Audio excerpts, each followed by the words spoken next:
Before I start, I want to congratulate Mike Fratello for winning the 2022 Chuck Daly Lifetime Achievement Award.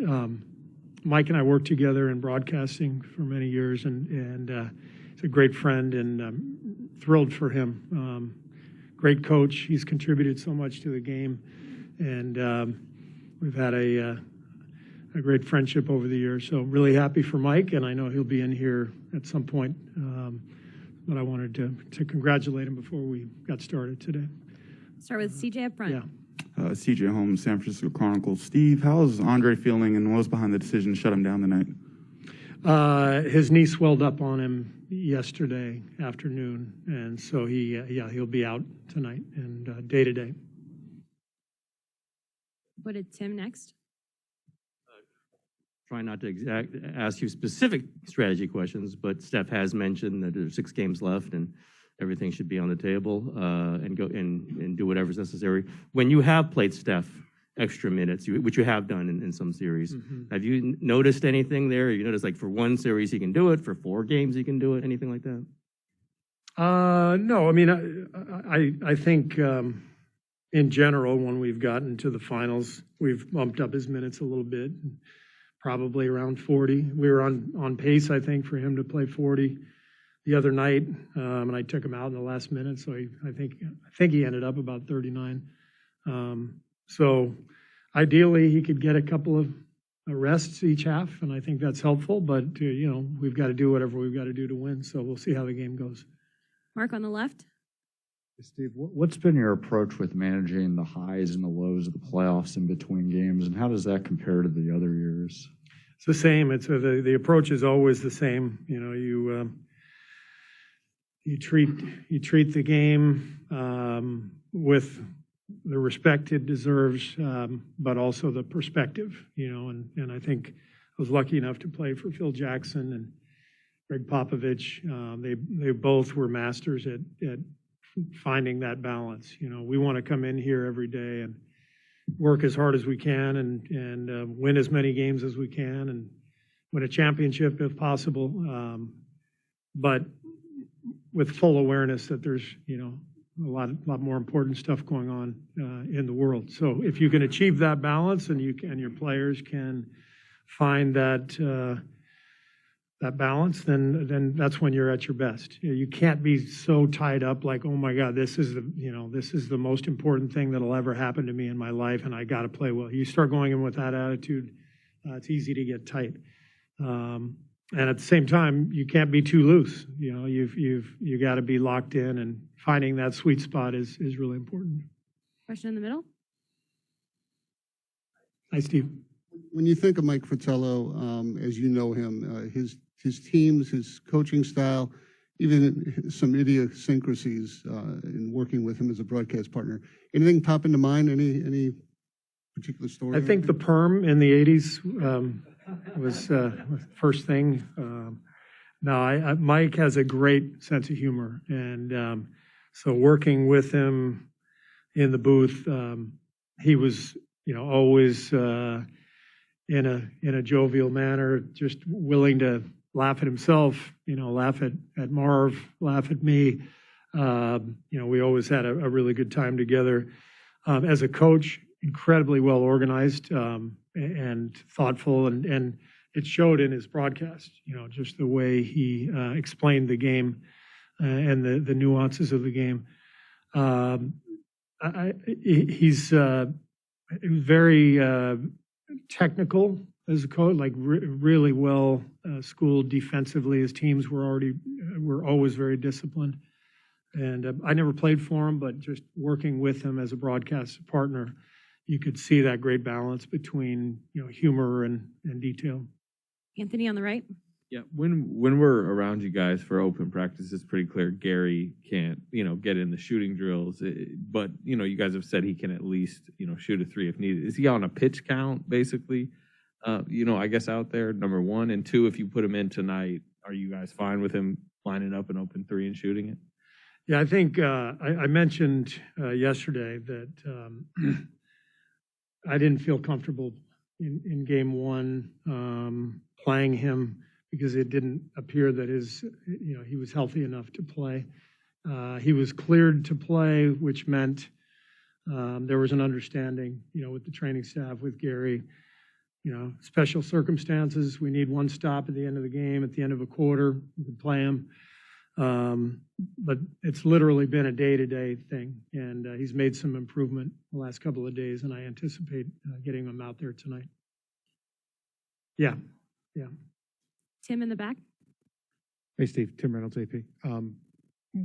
It's probably not that long ago that we used to think of a big run in the game as like 15-5, and now we're seeing like 50 to 20s happen all the time, and these huge discrepancies in quarters and all this other stuff. Is it just because of the threes, or is there something else as a coach you can point to and say, this is why that when the snowball gets rolling, it tends to get really, really big, really, really fast?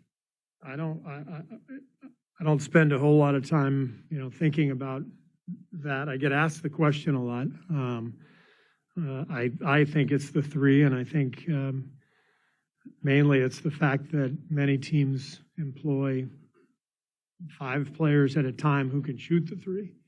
And so, in my mind, it's never been more difficult to defend in the NBA than today, because of all that ground you have to cover. And that's why everybody's after the 6'8" athletic guy with a 7'2" wingspan who can guard 5 positions and also shoot a three. That's the most coveted player out there these days. And if you can get a bunch of them, then you're in business. And it's the easiest way to cover up, to cover all that ground, to be able to play big switchable lineups. We've had a lot of those here over the years, and it's been hugely impactful. And that's what everybody around the league's trying to do. Melissa on the right. Hey, Steve. Hi. Steph said he lost sleep after game 1. And, if you don't feel like that, then you kind of don't care. I'm curious, how did that loss affect you personally? And what did you do the last couple of days to sort of recalibrate heading into tonight? I didn't sleep very well either. I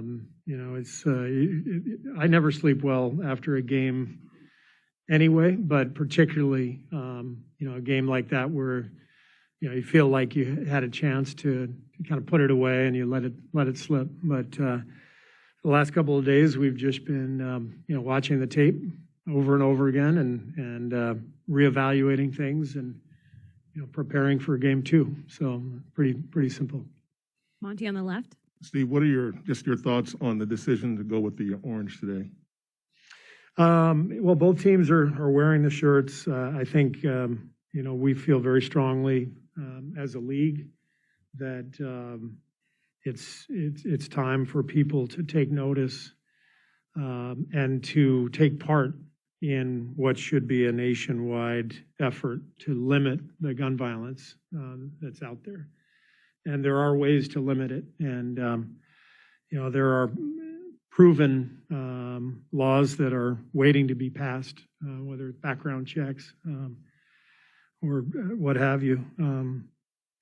There are things we can do that would not violate people's Second Amendment rights, but would save lives. And so the idea behind wearing the shirts for both teams is to make people aware that they can contribute to different gun safety, gun violence prevention groups.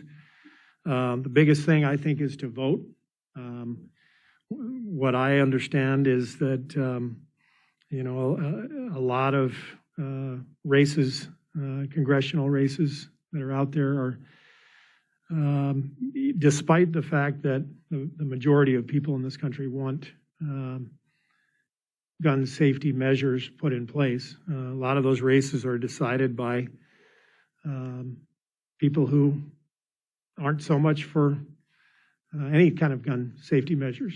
And so people got to vote. And if you feel strongly about saving lives and possibly even someone in your own family, get out and vote. And that's the only way to convince the people we need to convince to start implementing gun safety regulation, prevention laws, things that we can do to help.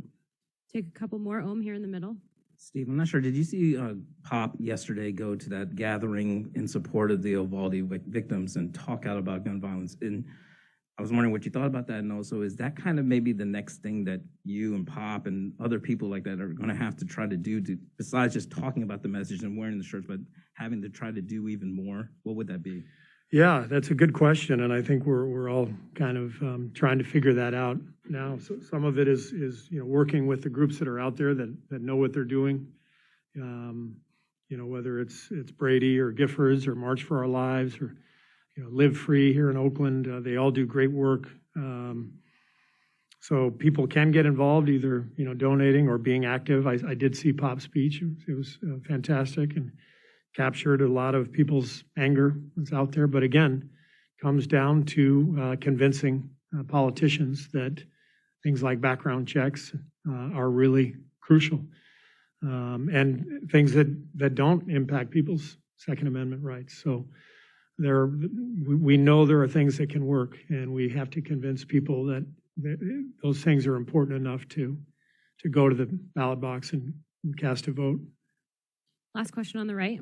Steve, I hate to transition back to a question about tonight's game, but this is the first time you guys are in a 1-0 hole in the this postseason. And Klay Thompson talked yesterday about playing with desperation in that kind of sense.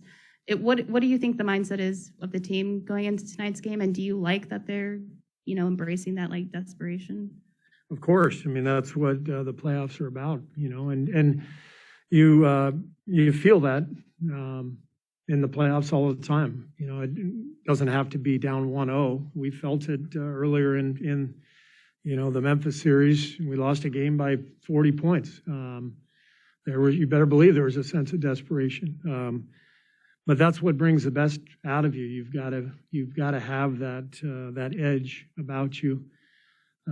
Watching game one, I thought we had our moments, but there were too many times in the game where we had breakdowns. It didn't feel like we were locked in and on edge. And so part of being down in a series is responding appropriately with your physicality and your focus and your edge, and making sure you're really competing and doing your job. And that's what we're going to try to do tonight.